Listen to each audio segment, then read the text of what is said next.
Hey, what's up, guys? Welcome to The Camera Adds 10 Pounds. I'm your host, Peter Sirs. What's up? I've been doing a really bad job of remembering my sponsors. So before we start, this podcast is sponsored by my good friends at Performa.com. You're welcome. I love them. Actually, they're called The Perfect Shaker now. They went back. They changed their name, but I've been with them for years. They've been with me for years. If you want shaker cups, fitness accessories, whatever, go to perfectshaker.com, enter the promo code 10 pounds, the word 10, the word pounds. You'll save 15% off of your order. And then also Bucked Up. We know Bucked Up. I take all their supplements, vitamins, protein powders, pre-workout, all that stuff. Bucked Up, I use them, man. And I wouldn't tell you guys about it if I didn't use it. So go to buckedup.com, enter promo code 10 pounds, the number 10, the word pounds, and you will save 20% off your order. I'm a horrible fucking brand ambassador. Sorry. Okay, so you guys, sorry, we missed you guys last week. People are fucking flakes, man. It's what it is. I was just telling Mark earlier. We have a guest back in studio today. I'm very excited. I've never met her until about 10 minutes ago. Yep. But she comes highly recommended from people that I trust. But like me, I'm assuming you produce your own special, which you guys know I did not too long ago. So I have a lot of respect for that, and we'll talk about that. But we're going to get to know her together. I'll get to know her as you guys get to know her. Her special right now is available on YouTube. It's called Half and Half, and she's in the finals of the Uncle Clyde's Comedy Festival. I'm assuming that's at Flappers, Yeah. at a date to be determined. So if you guys hear this on Thursday, what's today? June? What? I don't know what today is. I don't know what today is either. The 28th. You guys will probably hear this on Thursday, the 28th. It's not tonight, so you'll still have a chance to go see her. I'm sure she'll post it on her social, which we will include in the show notes. Thank you. So anyway, ladies and gentlemen, we're gonna get to know her together. Please welcome comedian and producer and any other titles that I might have left out. I think those are Olivia Flood-Wylie. Hello, welcome. Thanks for coming in. You found it kind of okay. We got lost. I got only a little lost. I'm sorry. That's fine. It's LA. So this is the first time in a while that I'm getting to know somebody on my podcast. Oh, okay. Yeah. So you're getting to know me too. Yeah. So I mean, it's fair. So first off, you're from LA, which is not common in these parts. Yes. Like me, I'm also from here. What part of LA did you So my parents from East LA. I kind of lived in East LA for a while, and then we moved out to the IE for a while, and then Empire. I don't know if you know where that is or not. Probably make fun of it if you're from LA. But I'm from the Valley, so people make fun of us. exactly. Anyway. Yeah. So and then I moved back when I was pretty much like when I was in college, and it's what it is, man. This is home. It's weird because not especially like in like different industries, comedy, acting, whatever. Like no one's really from here. Yeah. So when you meet people that are from here, you're like, oh yeah, what's up? What was your experience like? Yeah, I never wanted to come back to LA. I did not. I did not enjoy growing up here. Interesting. How come? I just felt like I was a weird kid, and I felt like there was an emphasis on sort of like appearance at a young age that I felt filtered down from the industry amongst the kids that I spent time around. That made me really uncomfortable. Okay. I think especially as a late bloomer, that was really hammered into my face. You were really what? It was really hammered in, just yeah. I think it's weird to have like a bunch of beautiful 15-year-olds around. I don't think that's good for character development. I can tell you from personal experience, I did not have a bunch of beautiful 15-year-olds because I went to school in the hood, so we're not as pretty. But I was also a late bloomer. I feel like I was a really dorky, I want to say ugly kid. I don't know, like awkward. I had buck teeth for sure, huge overbite. So bad acne, awful acne. So yeah, I get it. Probably different for a girl, Yeah. I mean, I still have acne, but like, which all the ads told me I would grow out of by now. I'm 28. Bastards. That was really unfair of them. But yeah, I just didn't like it here, and I don't like driving, and I didn't like being in cars. I like driving, just not here. Yes, which is annoying. And so yeah, I told my whole family, I was like, as soon as I turn 18, I'm out of here. And I love my family, but like I just didn't like LA. So I went to college upstate. And then you can say where you went. Don't be modest. I went to UC Berkeley, and then go Bears. Right? Go Bears, yeah. And then I moved to the Netherlands right afterwards. Did you graduate in 4 years? No, I took a year and a half off in the middle Oh, to yeah, do that's right. like You lived in Yosemite, I lived in right? Yosemite, yeah. So Yeah, I let's did like talk a about that classic. too. Yeah. This is it. Okay, so I am just meeting Olivia. However, I watched her special half and half on YouTube. So I learned a lot about her in watching her special because you talk about I yourself talk a lot a about lot. I we do not have similar styles of comedy. Mhm. But I am also like a storyteller. So like I feel like someone watches me for an hour, they're gonna have a good idea of what I came from. And Right. I think it's important to, Mhm. for me at least, to tell my story, which you did a great job of as well. Thank you. So, but I did hear that in your special that you moved to Yosemite, Mhm. which is I would love to hear about this. Yeah, so I did pretty classic move. I was super depressed, so I dropped out of school. Uh-huh. And then moved to the woods to live in a tent for a Now while. Yosemite is So near Berkeley, so it's not like, I mean, it's about a 4-hour drive. It's oh still really? quite a ways in. That's so far. Yeah. I thought it was closer. Although about an hour of that is just like the windy mountain roads at the Right, end right, that right. take a long time. But yeah, and I worked at a general store there. Which means what? Like I was a cashier. I just had like Okay. a service job, They and they then sell like, it's like a they grocery. sell like coffee and like basic supplies Okay. for like the people who live there, Uh-huh. or people who come to visit. Right. I was at a place they call housekeeping camp, Uh-huh. which just means that they have showers and laundry there. But it's just another place to stay. Which, in by the way, Yosemite. I would not, I don't do camping. Anyone that knows me personally knows that don't even ask me to go camping. Yeah. That's the LA in me, I Mhm. guess. Um, I would need a shower Yeah. for sure. I grew up.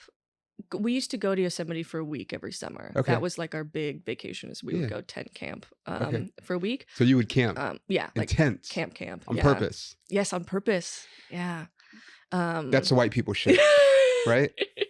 Oh, I'm not violently white. But yeah, That has a whole other connotation, yeah. but extremely white. I Yeah. get it. Yeah, yeah. And yeah, I think there was like one big day where we would all go shower. So we got one shower the week that we were there. Nope. Yeah. Even when I worked there, so the employee housing that I was in, it was a wood floor, but it was canvas sides. So it was a tent cabin. Uh-huh. And then you had a bear box outside your tent. A what? A bear box. So like where you store your food so the bears Oh. can't get into it. Oh, okay. That's Yeah. Okay. Yeah. And then I know nothing about camping because I've never been Yeah, camping. it was a communal bathroom and communal kitchen. Really? Hmm. I mean, that's got to be an experience though. Like it sounds It awful was, as yeah. an adult, but like as a 20-something, Mhm. discovering herself and whatever, like Yeah, it was like great. you said, depressed and whatever, like it's got to be the experience, right? Yeah, absolutely. Yeah. Yeah. Highly recommend if you're okay being physically uncomfortable and you're looking to sort some shit out. Physically internally. uncomfortable. How so? Oh, you're like dirty. Yeah, 'cause you don't really want to. Doesn't work for me Yeah. at all.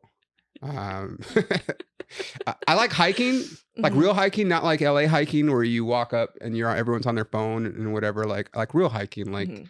when you use your hands and like. But that's Right. like because I know it's going to be over in Yeah, a at few the end hours. of the day, you go home and you have a nice shower. Yeah, exactly. a And real meal. that shower when you're dirty is the That's best. the best You're like, one, oh, yeah. this feels so good. But yeah, no on that. But also, like, I feel like you have some stories. Then, can I ask you a question? This is, Mhm. I mean, it's not unrelated, but it's like, are you afraid of bears?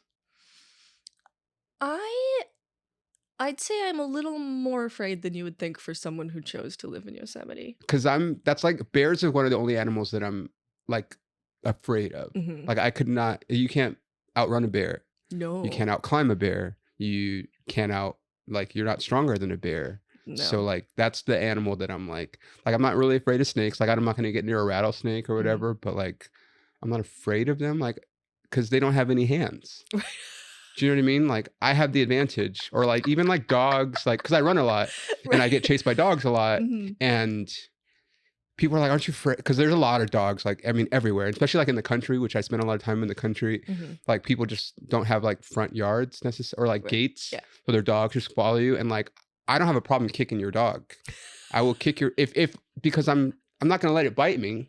Right. But when people tell me they got bit by a dog, I'm like, so you just didn't fight back. You let yourself get bit by a dog, right?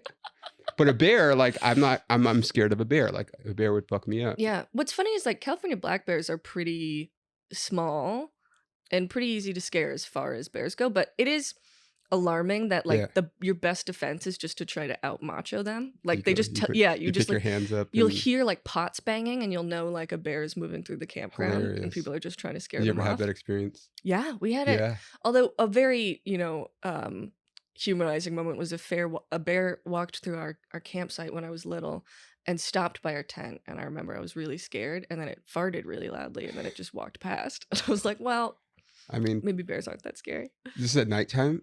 Yeah. So you were like seeing like the shadows of a bear, like in the movies. Yeah, and we could hear it like snuffling around. Fuck that. See, that's why I wouldn't camp. Like, no, I don't. I'm good. That's fair. That's a But reasonable like, but that point was a to life have. experience. So, Mhm. but then you went back to Berkeley. Yeah, I went back to Berkeley. Uh-huh. And then I had another 2.5 years left when I went back. Damn. And That's a lot. it's a lot. And all my friends had left a year Yeah. after that. I did like another year there and like made new friends, but they were all younger, which is like a whole, sort of other thing emotionally. And then I still had another semester and I was like, if I have to spend another semester here, I'm going to lose my mind. So I studied in the Netherlands for my last semester. No shit. So that's Amsterdam. why that happened. I was in Maastricht for the Okay. first semester. Amsterdam is like at the top of my like places that I'm going to go very soon. It is the best. You lived there. Yeah, I for lived like there a long time. 3.5 years. Yeah. Right? Mm-hmm. We'll get to that in a second. Yeah. Now, why did you pick Amsterdam, or why did you pick Netherlands? So when my sister and I went on a trip together, and She's older. she's 2 years older, yeah. And she had studied abroad in Madrid for a semester. She speaks Spanish. She does, yeah. My whole family speaks Spanish except for me. Do you guys have any Latin? We don't, but my dad is a Spanish teacher and speaks fluently. Your dad's a white Spanish teacher. Yeah. Mm-hmm. I had a white Spanish teacher.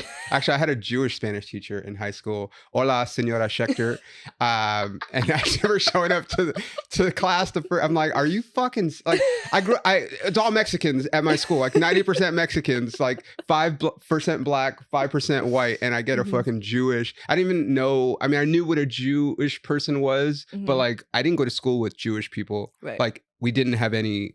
That I knew. We had a black Jewish person, and I remember he had the Star of David, and I was like, "Are you Jewish?" He's like, "Yeah." What's wrong with that? I was like, "I've just never met a Jewish person."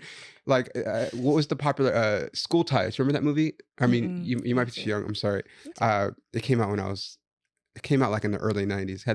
It's got like everybody, like Brendan Fraser, Matt Damon, Ben Affleck, Chris O'Donnell. It's like early '90s, but it's a movie about this Jewish kid who's really good in football, Brendan Fraser. And recently won Best Actor. Yes.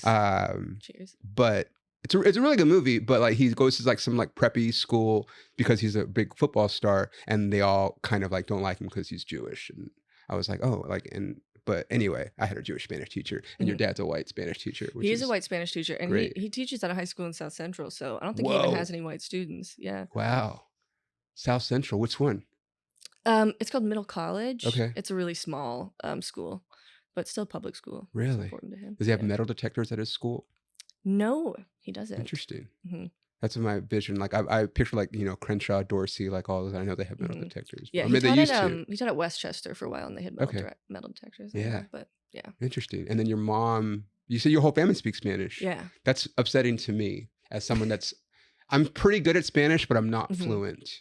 Yeah. And it bothers me. I'm really mad that they didn't teach me when I was little. My mom didn't teach me. She spoke Spanish. Yeah. I took it for like 10 years. And 10? Yeah. Oh, you should learn Spanish. Well, I know, but I took it in college and then when I went to the Netherlands, I like never used it. Like I just lost everything. Yeah, that is true. But when I practice, I'm pretty good.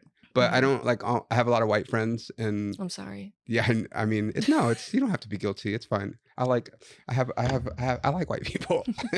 I make jokes about them, but that's because like it's the only group of people we can really joke about nowadays. Yeah, it's great. Everyone's fine with you joking about white people or about yourself. You can't joke about any other group of people. But yeah, my mom never taught us because it was her first language. So I think she had kind of the struggle of having to learn English and whatever. And so she never taught us. And I'm just like, dude, and everything I learned in school, and then I practiced, and then, got on the Rosetta Stone. I'm in Duolingo. I'm pretty good, but I'm not fluent. But you speak another language. You must. No, No other languages. I lost it. So like Okay. I just my retention is terrible. So like when I was in the Netherlands, I spoke what I called restaurant Dutch. So I worked as a server, so I could get through a conversation like that. Okay. And I was working on it, but everyone there speaks better English than I do. Right. And if you try to speak Dutch to them, they'll switch to English because they'll be like, "This is painful. My English is perfect. Why would I Stupid listen to you Americans. slog through Dutch?" Do they appreciate the effort horrifically? at least? Not really. No. That's funny. I remember, so in your special, I remember you talking about how like, like you talk about like as Americans we think we're the best and whatever, and then you go somewhere like Europe and you're like, no, you guys are like you guys are stupid or Yeah. whatever. And it's funny that you say that. It's like they're like, I would think like, because I think it's because I'm Mexican, but like when I'm somewhere and they obviously can tell, I mean, not obviously, but like usually they'll speak to me in Spanish and then I'll be like, slow down a little bit. And then I'll do my best to talk. And then I think they appreciate the fact that I at least am trying, but I think it's because I'm also brown. I don't know. It's weird, but I learned like, at least in Spanish speaking places, they're usually like, they like the fact that I'm trying. I know, like my dad, before he switched to being a teacher, he worked in like business, like exports of some kind, and he also spoke French, and he went to France on a trip, and was speaking French, and he said they were so excited that there was an American businessman that who was speaking French. Yeah.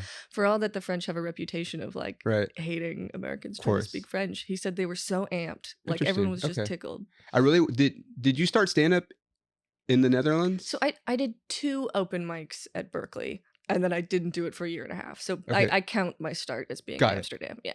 Were the open mics like on campus or like at a comedy? Because there's a couple of comedy clubs close by. There are. I did. So the Starry Plow in Oakland was my first. What's it called? The Starry Plow. Starry Plow. Yeah.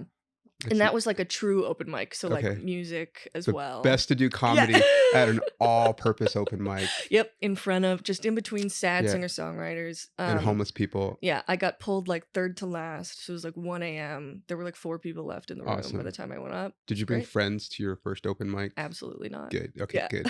Don't do that. It's one thing if you do like a booked show for your first time. If you want to invite your friend, just be like, hey, I suck, but like if you want to come support, cool. But I've seen people bring their friends to their first open mic, and I'm like, just don't do that if you want to have friends. I'm just blown away by the confidence. Yeah. Like I wouldn't even let people come see me until maybe my 5th or 6th show, until I was like, okay, I'm a little more settled. And even then, I think it was just my boyfriend, and he had to beg to come. So okay, fair. Yeah. So then you did another open mic there, and then you technically you feel like you started stand up in Amsterdam. Yeah. So I was gonna kind of hope that came up, because that's one of the reasons I want to go to. Well, I want to go to Amsterdam for a number of reasons. It's always been like a place I want to go to. But I know that they have some English comedy there, which I'm like, well, cool, because that's what I want to do. That's what I'm really good at, is English comedy. Right.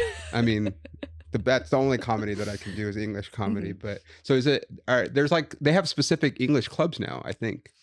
So I don't know that I could list one that only does English. But no, not only, but like they have like, yeah, they have pro English. Yeah, so like I was a house comedian for a group there that had club nights all in English. Okay. And this English scene is exploding. So like when I first started, I think it was about 5 years old, and it has probably tripled in size since, even in the time since then. Yeah. Yeah, I would love to, because I've done Canada, like all over Canada, but I'm like, I gotta go overseas now. Like that's my next test. Yeah. And if anyone's going to Amsterdam, that comedy thing is it's a show that's like, it's the best indie comedy night I've ever done. Oh, well, we're gonna talk about this afterwards. Yeah. And they are, cannot recommend them enough. Okay. And have been responsible for developing the talent of like 70% of the scene. So is the scene there, I mean, obviously you were an expat, I guess, or whatever, living there. So is it people from there? Is it people also like other like Americans that are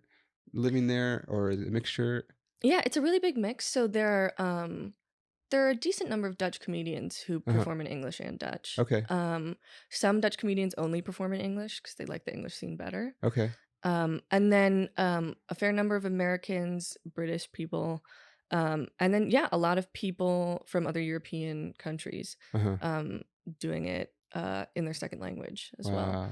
Wow. And then We suck as Americans, I know we're right? the worst. We can't, like, that's like, but the thing is like, it's great to try to speak whatever language and learn, but like I feel like as a whole, I'm generalizing, but like we just expect everyone to speak English, and it's like, no, you're in a different country, Yeah. like, but everyone does learn English, so it's Yes. just like, okay, well, make up your mind.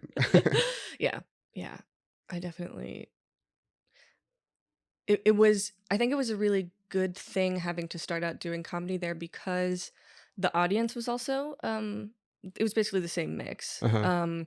A lot of people listening to your comedy in a second language, and so you couldn't rely on any like common background Right. when telling your Well, jokes. that's why I mean, like the first time I went to Canada, I mean, it was years ago, but I'm like, I don't know what they're gonna get. What, like, obviously they speak English, but like, I don't know what references. I don't really talk about pop culture, but I'm just like, I just don't know. Like, Right. but that's why I want to go overseas because it's like Hmm. obviously a lot of other places consume like our television and movies and stuff, but it's like there's no guarantee that they're gonna know what you're talking about. Yeah.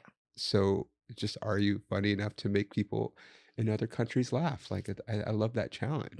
And you need to be able to figure out how to walk people somewhere really quickly, Yeah, which I think is a good tool yeah, to yeah. have. Like to be like, okay, maybe this isn't a collective understanding, but I need to get you there so I can get to my Right. joke, Yeah, I mean which I think that's is a good tool to comedy have. anyway, any Yeah. language, right?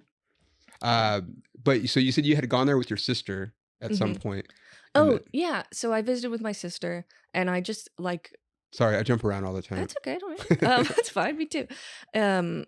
We were only there for 3 days, but I just like fell in love with the city. It was Uh-huh. just like one of those How old were you places. when you first went? 18. Okay, so you're old enough to do all like the things. We didn't even. We What had the a very fuck? Boo!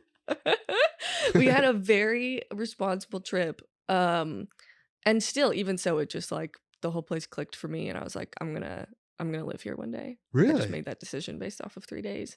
But you And also knew that you didn't want to live in LA, yeah, so you were looking for like that, like, the next place, yeah. okay, and you were like, Amsterdam, this is it. And then I studied in Maastricht, and then when I graduated, my sister had heard about this theater called Boom Chicago. Yes, they On a have a festival there. Yes, Yeah, and I yeah. did my first hour at their first Oh, wow, festival. okay. It was like, it's fairly new, right? Like a It is. couple It's years like 3 old? years old. Yeah, Yeah. yeah, yeah. Um, I know a couple comics that went, just I think both the last 2, I think. you know Maxie. Yeah. Yeah, I met her at Okay. that, Yeah, which yeah, was fun when I Maxine, and moved to then Amsterdam. I feel like Hannah also went. Hannah, I think she goes by Hannah Rose, I blonde don't hair, know her. tattoos. I Anyway, wasn't at the last two. I was okay, only at the okay. first one. Yeah. Um, but yeah, I my sister convinced me to sign up for one improv class. She was like, just stay for 8 weeks, do one improv class. Like I had saved up money. Uh-huh. And then yeah, I fell in love with the city like I thought I would. I have an Irish passport, so I could stay and work in the EU. So I don't know how that works, but yeah, so I have dual there's citizenship. So because Ireland is in the EU with the uh-huh. Netherlands, Got it. you can work in any of the EU countries if Okay. you have a passport to one of them. So So why an Irish passport? I don't know any of this stuff. oh, my grandparents Uh, emigrated from Ireland as adults, and hence my that's why you have red hair. it's dyed. I stole this What the actually. Yeah. fuck? But my mom has red hair, and I always wanted to look like her, hence the red Oh. hair.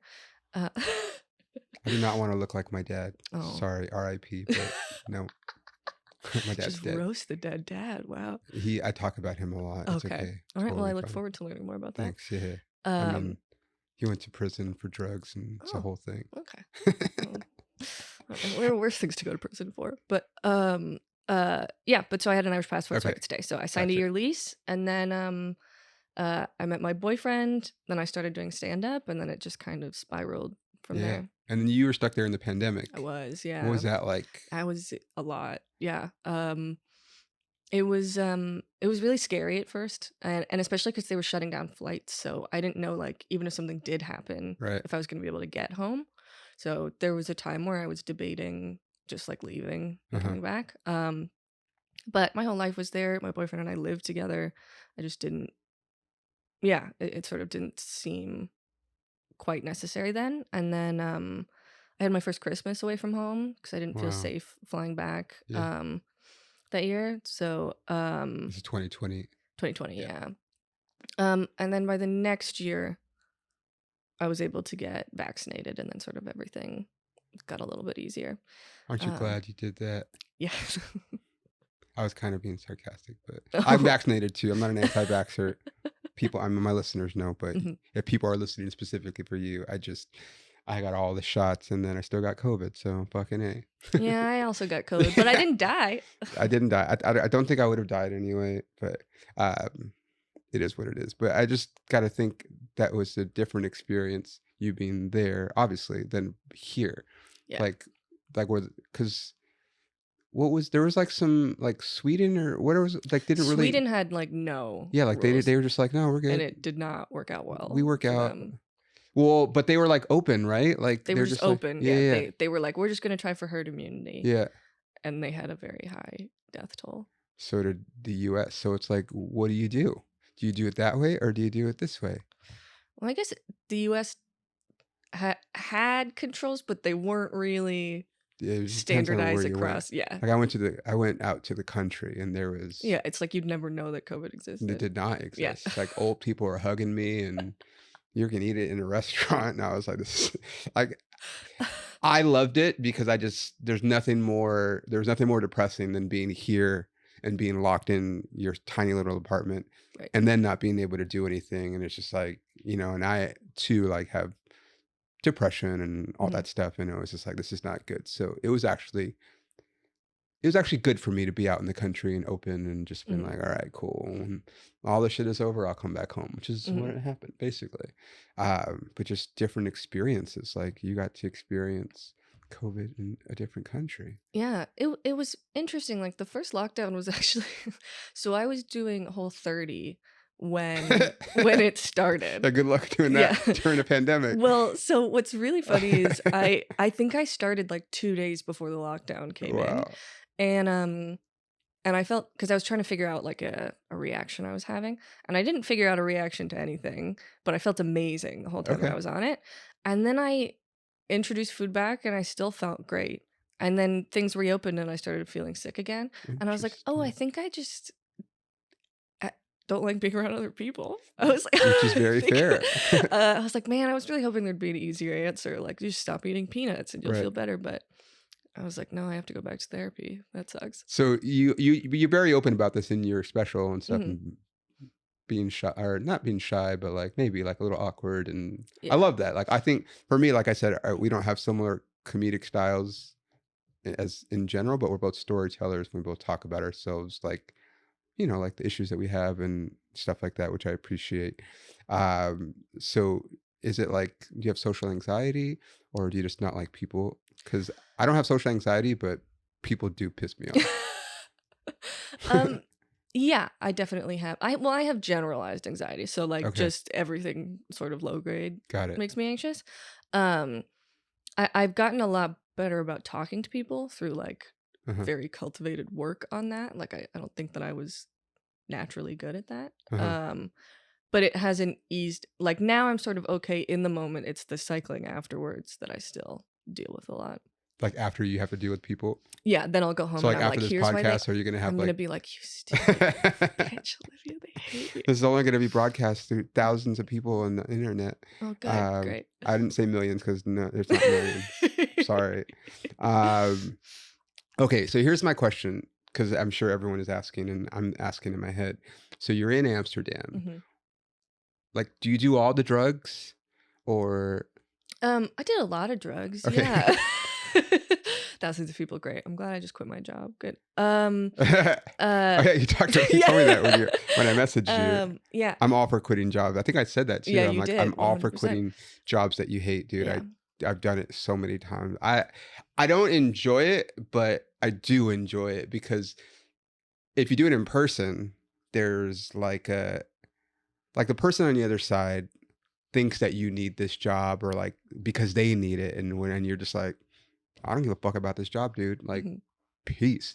And like that look when they're like, oh, like this person's gonna go out and do whatever they want, and I'm still stuck at this fucking place when I thought I had something. And like, no, dude, I don't give a fuck about this job. Yeah. This time was actually pretty satisfying for me because I was getting really frustrated with the way it the company ran, and like I worked in the mailroom, which was way overqualified for, and we were always the last to find out if anything changed, and I got really irritated, and I like went into my manager's office and I was like, this is ridiculous, like we keep getting in trouble for things that we haven't been told about. And she was like, well, if you have a problem, you should be bringing this up with Salma, who's like your direct superior. Probably shouldn't name drop the people involved. No, name drop the fuck out of people. Are you serious? Well, I like Salma. Okay, but sorry. Then I went back. We'll call her Louise. Yeah, Louise. Instead. I went back to the mailroom, and then Salma got called into her office, and she got in trouble. And the boss was like, "Well, your people shouldn't be storming in and like yelling at me." I was like, "I didn't yell at her. I just went in and was like, this sucks." And then I went in the next day, and I was like, "Hey, I'm sorry. I recognize that was unprofessional of me. Also, here's my 2 weeks notice." And then I walked out, and I was like, "Did they let you stay for 2 weeks?" They were willing to let me leave earlier, but I actually stayed for 2.5 because I wanted more money. Oh, okay. I also wanted to I love when like you put the 2 weeks and they're like, well, today's your last day. And you're like, fucking thank you. I was like feeling bad. I want to do the right thing, which actually kind of sucks. Like you said, like, I mean, everyone has different circumstances. Sometimes you might need that money, you know, so you're like, I'll wait it out 2 more weeks. But on principle, I hate a 2 weeks notice because they don't give you 2 weeks notice. Well, I know. And that's what I was saying. It's like, okay, so I'm doing the right thing, but you guys are going to be fucking shady. So whatever, dude. I did quit one job without notice, and I have a joke about it. I'm not going to do my bit, but like everyone that listens for me knows that during the pandemic, I worked at Ashley Furniture for a short period of time. By Flappers? No, this is in Oklahoma. Oh. I went to Oklahoma during COVID, and I said I was in the country. And I just needed a job, and I was like, all right, it paid pretty well. But I got really upset because when I got hired, long story short, but when I applied, they creeped on my social media, found out I was a comedian, and then when they called me for the interview, like to come in for the interview, they told me that they creeped on my social media, because I guess they do that now. Jobs do that. Be careful what you post on social. Right. But they saw that I was a comedian, and so they're like, "You're a comedian?" I'm like, "Yeah." They're like, "Yeah, we watch your videos. We think you're hilarious." I was like, "Okay." Like, I have a lot of stuff that is not like hireable, like stuff that I talk. You know what I mean? Like. And they're like, no, we think you're funny. We think you'd be great at this job. And I was like, well, I still do comedy. It's just weird because it's COVID. I'm not really on the road as much. So when clubs start opening, like and they're like, oh yeah, it's cool. We'll work with you. And then, you know, I find out a few weeks later when I asked for some time off for gigs, they're like, oh, you can only, so when you work at Ashley, fuck you guys. You're only allowed your first year of employment at Ashley Furniture. You're only allowed to request 1 weekend off. One. And then you have to work every Saturday for like, you might get Friday off or Sunday, but you will work every Saturday. And I'm like, there's no fucking way I'm going to be here any longer than I have to. Yeah, no way. And then there was a series of events, but I quit. Like, I sold the most furniture I ever sold in one day. Like, and then I emailed like whoever HR, and I was like, I'm not coming back. It's a power move. It's fucking great, because they were like, oh wow, good job. And then I fucking quit, and I'm like, yeah, it's like John Kruk. It's fucking base hit his last at bat, but didn't tell anyone his last at bat. He just got a base hit, fucking came into the dugout and retired. Like that's the way to do it. Like John Elway retiring, you know, a Super Bowl champion. These are all athletes, which you may or may not. I don't know if you follow sports at all. Not really. Although I did see the Angels game last night. You did. Where Shohei Ohtani scored 2 home runs and struck out 10. Yeah, he's pretty good. Which was pretty cool. Did you go to the game? Mm-hmm. Oh, okay. Are you like, do you normally go to baseball games? I'll go sporadically, but it's just my dad and I at home right now. I live with my parents, and everyone else is out of town. Okay. And my dad had been reading about Ohtani and was getting really amped about him. I also have a baseball podcast. I don't really talk about him, but it's pretty, as a baseball fan, it's very exciting. Even if he wasn't Japanese, like, it would be cool because it's pretty much, it's never been done before that he's a good pitcher and a great hitter and a power hitter and like all that stuff. I could talk baseball all day. But the fact that he's from Japan and he's bigger for like a Japanese guy, like he's tall, he's muscular, like, and it's putting so many eyes because here's this foreign person dominating in an American sport, you know, and it's like, it's just cool. It's fun. Mm-hmm. Yeah. And he might be a Dodger next year, which is very exciting. Oh. Dodgers are going to throw all the money at him. I will fucking pay whatever inflated ticket sales, fucking hot dogs, whatever, if they bring Shohei Ohtani. I don't care. Pay him whatever he wants. I'm serious. I believe you. It's not my money. The Guggenheims have plenty of money. So the Guggenheims are part of the collective group that owns the Dodgers. Yeah. So, okay. So I want to talk, we're going to shift gears a little bit. So you filmed their special. When did you film it, by the way? February. Oh, so pretty recently. Okay. Because I filmed a special when I was in Oklahoma. I took advantage of the fact that I'm from LA. Now I'm stuck in the country during a fucking pandemic.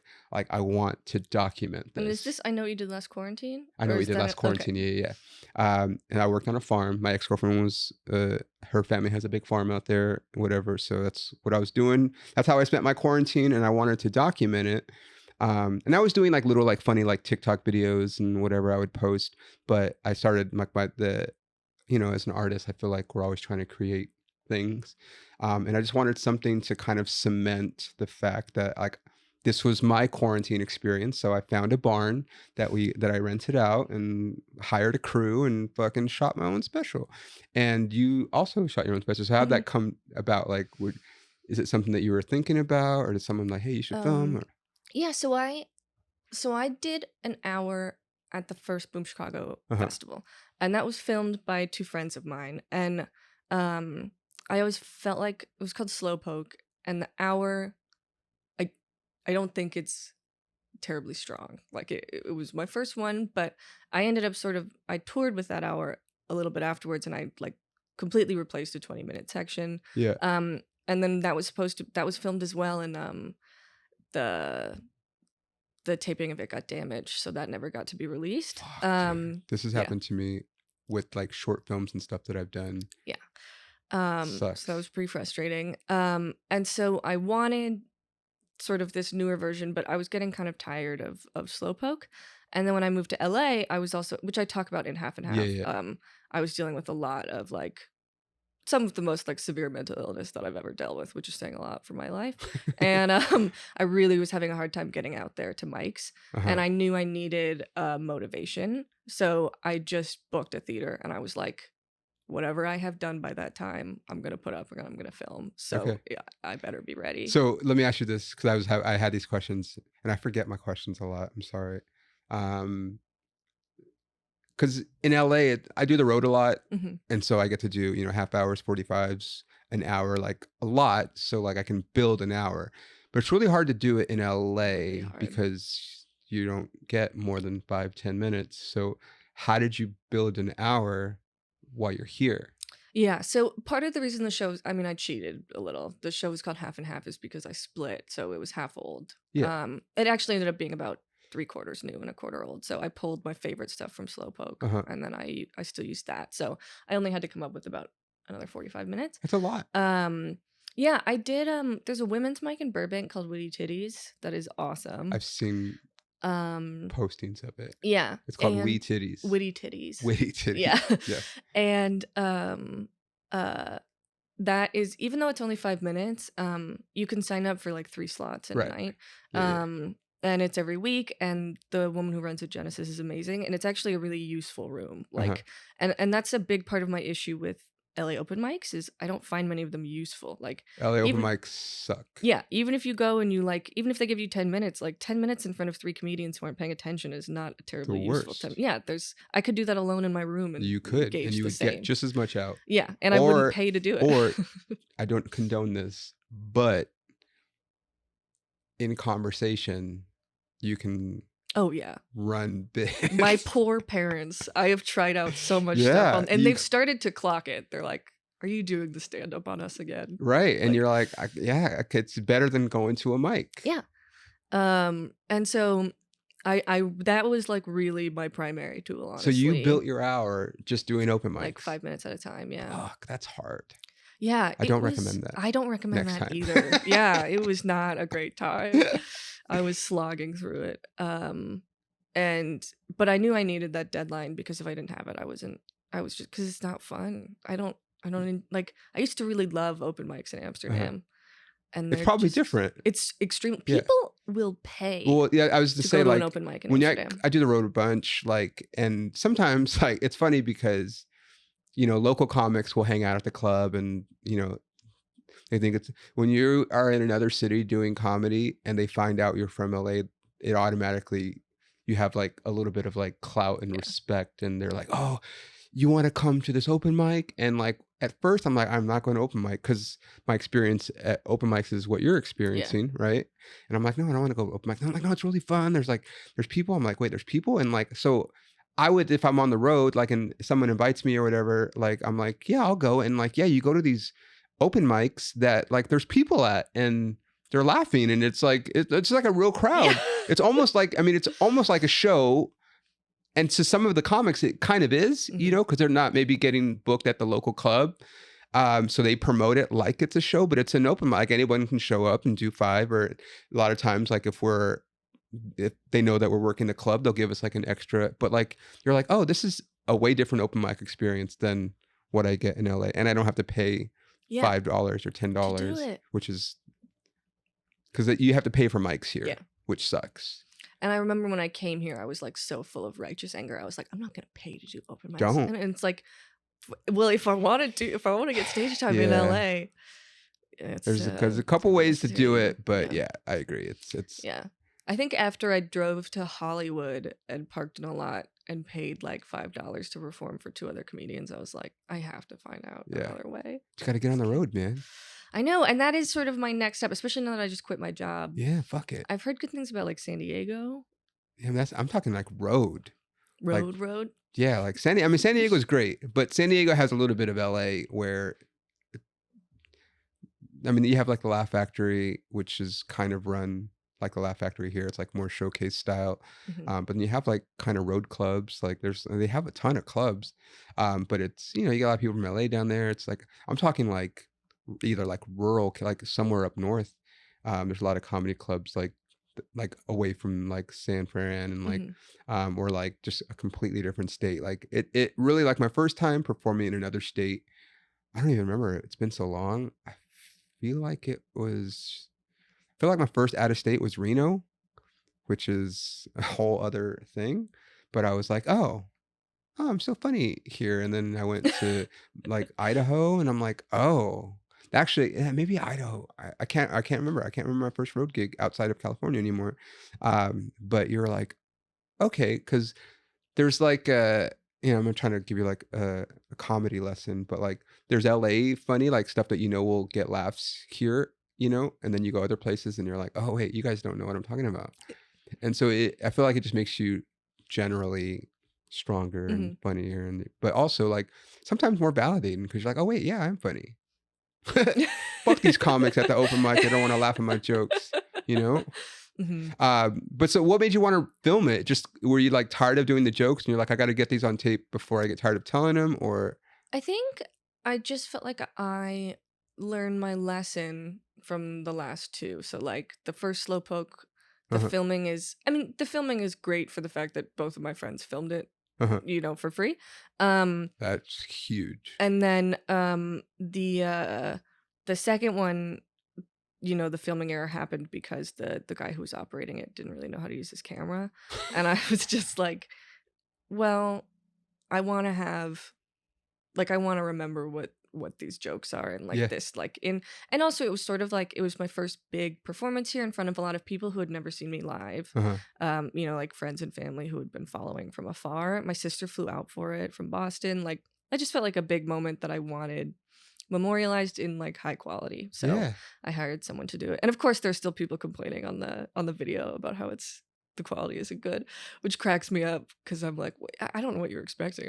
I I do Yeah. this I mean, myself." the thing is, it's like, fuck those people. Are these like people that you know, or just like random people? Well, that's a weird thing is so like half and half. I mostly filmed it also so like my friends in Amsterdam could watch it Okay. because they wanted to see my new stuff. Uh-huh. And I put it up for them to see on my YouTube channel that had like 14 subscribers. And it has close to 20,000 views. And I Wow. don't know who these people are watching It's it. algorithm, man. That's And what's great about YouTube. it is great, but also like I just can't even imagine clicking on a random comedians It recommends hour. if you, I mean, how many times, I mean, I don't know if you have Netflix, but like, are you just sitting there and the Netflix recommends something, you're like, okay, and then you watch it and you're like, all right. And I mean, I do, but I feel like YouTube, it's like I could be anybody doing anything. And so that was also kind of a whoa moment for me. I got my first negative comment, and what was it? someone said like, "Oh, you almost made a joke."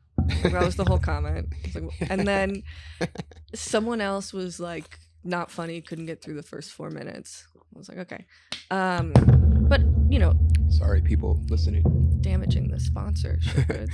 But overwhelmingly they were nice. But it was my first time where I've never really had second thoughts about like how open I am about like mental health and like the realities, like this secret parts of my life. Yeah. And that was my first real moment of like, oh, if things get any bigger, I might need to do some recalibrating, because it's a bigger scale for negative commentary that I need to figure out.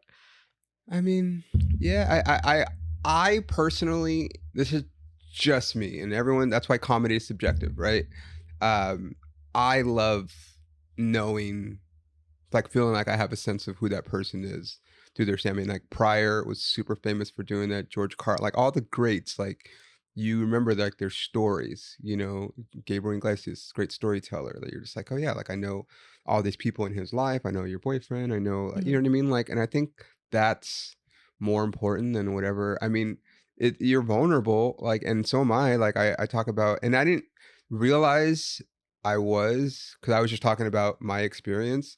But it was when I started, like, when other people would come up to me after shows and be like, oh, hey, like, my dad went to prison too. My dad was a meth addict, or, you know, whatever. Like, and I was like, oh, like, because I feel like if you're like the drug addict in the family or whatever, like maybe people don't talk about you and stuff, and you know what I mean? But I'm like, this is my dad. And everybody has that person. They just, a lot of times, like I said, don't talk about it. But I feel, I don't know. I feel like that was really like when I turned a corner, and then I just started talking about everything in my life. And I was like, okay, well, you know, so I don't want to, I wouldn't worry. I think it makes people want to relate to you. I mean, I definitely think like I do want to keep being vulnerable, but I think, and that is, I think, a core component of my comedy, and that's important to me, and so, like, that's what I'm interested in talking about. Yeah. I think it just made me like, before I didn't think at all about what I was putting on stage about myself, and it just made me sort of go, okay, maybe I just add a little touch of a filter, Right. knowing that there are going to be total and complete mean bully strangers out there watching. Yeah, and there's always going to be. And honestly, I'm still not convinced, after just listening to so many podcasts on this topic. Like, I'm not convinced that all of them are even real people at this point. Like, Like, bots, you mean? yeah. Like that, because bot farms is definitely a thing. Right. And they're made to get people fighting and to make us unhealthy mentally. Like, I mean, it's a real thing. Like, it's not a conspiracy, and I'm not a conspiracy person. They exist. But then also there's just sad people on the internet that get off by talking shit. Like, you know what I mean? Like, one of my friends, shout out to Rachel Wolfson. She was on Your Mom's House, this big podcast, and people are like talking about her, and it's just like, why? Like who? I've been. How long has YouTube been around? 15 years or so. 18 years. I've never, look at fucking, see, Yeah, he had that right. Yeah, Mark, thank you. I've never gone, or on anybody's on any platform, but I feel like it's more common on YouTube, because you could just create an account and not that people post negative comments. I've never posted a negative comment on a video of somebody ever. Yeah, I mean, it would never even occur to me. You're Like, not a horrible person. I can't understand that thinking. It's a horrible people, but it's also like, you got to think about it, like they're coming from a place they're probably not happy with themselves. Yeah, sure. And that's just, they're projecting, and it is what it is. It's going to happen. It's going to be out there. Like, I respond to all of them. I'll just be like, thanks for watching. Because I get a lot too. Like, you know, people talk shit. This isn't funny. And like, thanks for watching, because it helps the algorithm when I respond. So I'm not going to talk shit. I have a ratio. My ex-girlfriend used to get mad when I would talk shit back to people, because I grew up in the hood. So like, if you talk shit to me, like, we might fight, you know? But she's like, what do you, like, because I would really get into it with people sometimes. And then I was like, yeah, you're right. I need to step back. And so now I just, every 1 out of 10 comments that, every 1 out of 10 negative comments, I will talk shit back. Mhm. But that's it. I think that's fair. Mhm. Every 1 out of 10 is like good. And then I'll screenshot it and then I'll post it and everyone's like, you got him. I'm like, thank you. Like, you know what I mean?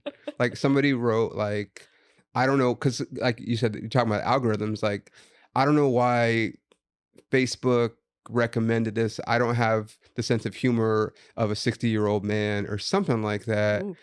And I don't remember what the joke was, but I was like, it's probably because Facebook algorithm recognizes that I fucked your mom. Hilarious. Like whatever, but I'm only gonna do that 1 out of every 10 negative comments. You don't. I'll just say thank you, and then a lot Mhm. of times when people talk shit, and I like, thanks for watching. A lot of times they will come back and being like, it must be hard doing comedy. Keep it up, or like they'll recognize that because like I think a lot of people want that attention, negative, because Mhm. it's still attention. Right. And so when you kind of just respond as a person and thanks and whatever, God bless, whatever, they're like, oh shit, like this person's nice, and then they kind of back up a little. I don't know. That's what I found, but whatever. Right. I say, if you're gonna post something on the internet, you just gotta be ready for a bit negative comments and I just. know. It's like I can understand everything ideologically, but it doesn't make it any easier for Yeah, me no, I to get it, take and everything especially like personally. I will talk about mental health all the time.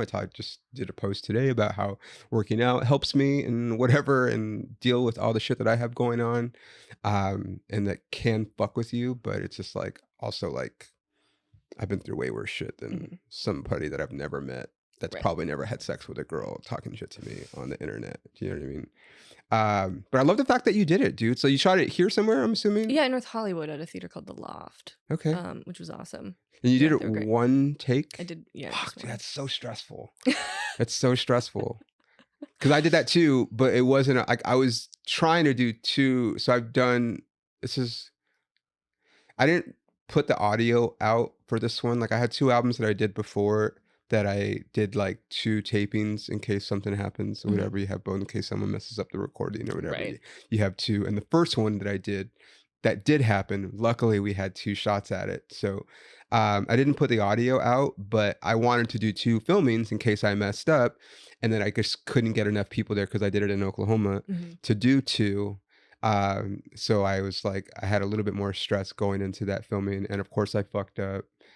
Nobody could tell that I fucked up, but like I left, like we finished and I walked out of the barn because I rented a barn and I was like, fuck, I forgot this tag. So if you see me live and you've seen my special, or maybe you watch this after listening to this, there's one bit that I do on the special that I fucked up on. You won't notice that I fucked up, but it's much better. I still do it on stage sometimes, because it's much better when I don't fuck it up.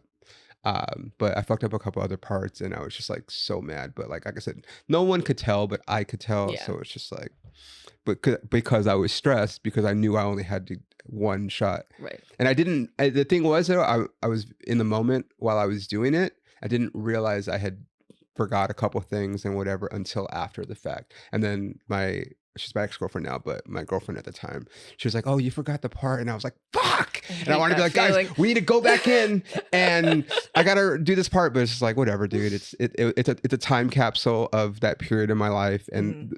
this is very morbid of me thinking, because I think a lot more people should put more of their stuff out, either in a special or like 15-minute clip, just like, you know what I mean? Because it's like, this is my thinking. And I've talked about this on here, but like, if I died, I hope I don't until I'm 104. But if I died, like, I want people to see what I worked on the last 3 years or so, like, on the road and whatever, like people that don't get to see me. Like, I want them to see that, because at some point I'm not going to do those jokes anymore. And so I want there to be, if I died, I want people to be like, man, he was a comedian. That's crazy. Let me go see. Cause that's how it happens. People die and then everyone wants to go listen to their music or go watch their stuff. And they're like, oh wow, like that's great. And so like, I just always want to have those little time capsules of those periods in my life, Yeah, I think about it not even in terms of death, but just like I'm glad that I'm gonna have like such a clear, yeah, like a time capsule for myself of like, Yeah. this is what I was like at And then you 25, see what, this is what I was like at yeah. 28, You and see how you evolve as a comic, and yeah, whatever, like, yeah, fuck what they say. Just put that shit out, man. For real. I'm serious. Yeah. Like, what are you waiting for? Just put it out. Especially like you said, you had 20,000 people like that you don't know. I mean, there's some of them, I'm sure, Yeah. but like you just never know who's gonna see it, who's gonna, who it's gonna resonate with. Like, just do it, man. Mm-hmm. So now that it's out, are you like, is all that stuff retired, or do No. you still? Yeah, I think Yeah. now my goal now is I just keep doing this like weird merging thing. So my goal, I'm actually Christina Uh-huh. Leonard, who put us in touch. She Yeah. and I are planning on splitting like an hour Okay. towards the end of summer. So we'll Uh-huh. each get a half hour together. Because I'd like to have my fully new hour, which would be the new stuff from half and half, Uh-huh. and then replace the old stuff Okay. When entirely. you guys are doing my show in a couple Hmm. weeks, Yeah. do you know where Apple Valley is? Loosely. It's I looked at it on the map. far. She and I are road tripping Yeah, I together. know. I Hmm. try to do that when I book people because it's when you guys drive back, it'll be like 90 minutes probably. Hmm. If you guys are in North Hollywood, it might be less. Hmm. But when you drive out there, depending on what time you leave, just know that it's gonna take like 3 hours probably. I always my family lives up there, and so like whenever I had shows there in the past, I would just go up there early before the traffic, work out, whatever, do something, and Hmm. then that way, because for me that's much better than sitting in traffic and Yeah. doing nothing. But if you have a carpool buddy, so yeah, that's cool. What's your next goal comedy wise? So the next goal is to yeah, well I'm in the finals of this comedy competition, so we'll see how that goes. Uh-huh. And then I want to get this half hour so I can have a new hour by the end of the year. That's sort of Wow. my end goal. And I'd like to record that as well. And I'm gonna go back to Amsterdam for a couple of months. Okay, because your boyfriend's there. Boyfriend's still there, all Yeah. my friends are still there, and I Yeah, I wish can do I some wish pro I would have had shows. time to get into that because I know that you guys don't see each other a lot, Yes. which is hard. Yeah, we've been Um, doing long distance for 2 years yeah, now, I which was is doing brutal. long distance for a year, and we weren't even. It was Oklahoma, and we still saw each other like a lot, but whatever, Yeah. didn't work out. Oh, sorry. Same. Yeah, I'm it's sorry too. If you're out there, she knows I miss her. It's fine. Mhm. Um, yeah, like it's challenging being in other states. I can't imagine overseas. Yeah, Like, it's a 9-hour time difference, yeah, so so you gotta like it was rough. FaceTime or FaceTime. I like, used to call him on my way to work because that was right when yeah, he was getting off work. right. It's Um, and then we'll just call each other whenever we have a random yeah, moment, basically. okay. Yeah. What are your comedy goals for this year, Peter? Um, I can't share them on the internet just yet. Okay. I can share one of them. So I have all this like people that know me, like I used to talk about my ex a lot, and just because it was just such a different experience. Like I had this whole separate life from like I'm from here, but I spent a lot of time in the country, and like I really embraced it. Like I mean, there's a lot of parts I didn't like I could do without the Confederate flags and like the Sure. racism that I can tense, like sense, under whatever. Some underlined, some like right there in plain sight, Hmm. but I do have a lot of material that like now that we're not together anymore, like I feel not that I don't want to do it. I need to move past it. And so like I have like a bunch of like Oklahoma material that I just want to be done with. And I have like merch of some of it. Like I just want to be done with it. So I would also like to film like at least like a half hour. That's kind of just like, all right, dude, like I'm done with this part of my life. Like, I mean, yeah, like I have all this material that I feel dirty telling it on stage because it's not my truth anymore. I hate saying that truth, but like, But it is what the feeling of it yeah. is like, and also like I feel like audiences can tell when it's not who you are anymore. Well, and, Often. and I said that because I mean, at first I was like, "Fuck!" Like I had a girlfriend when I wrote this joke, and now we're not together anymore. But check this out. And so now it's like I don't really talk about it at all anymore. But I do have this chunk that I'm like, I kind of want to do something with it. Mhm. Like, so I would like to kind of film. I kind of have an idea of what I want to do. So that's a goal. I mean, it's always a goal to get on TV doing stand up and stuff like, but I don't have control over that. Mhm. So there's stuff that I can control. It's just I would like to just kind of get that time capsule out, and Mhm. that's it. Yeah, I have a friend, Sarah Warren, she's a comedian in Montreal, and her mom died last year. And anytime she and I are discussing like what sets she's gonna do, I have to be like, "Is your mom alive in this set or not?" Because her mom's alive for about half her jokes. Oh yeah, And yeah, so, but yeah, it's really interesting just the way that you sort of like you manipulate your life for like what works for your jokes at that yeah. time, and then at a certain point, But it you stops got to feeling right. live life too. I feel like I mean, it's so easy, especially here in LA, to like just bury yourself in the hustle of it all, and that's great too because you have to. Hmm. But at the same time, like my experiences, and I feel like yours, just from what I know from listening to your stand up, and it's just like I wouldn't have my stand up without all these experiences. Exactly. Yeah. You know what I mean? So it's like it's great to be on the grind, but like you got to live a little bit too. So just find that balance, I think.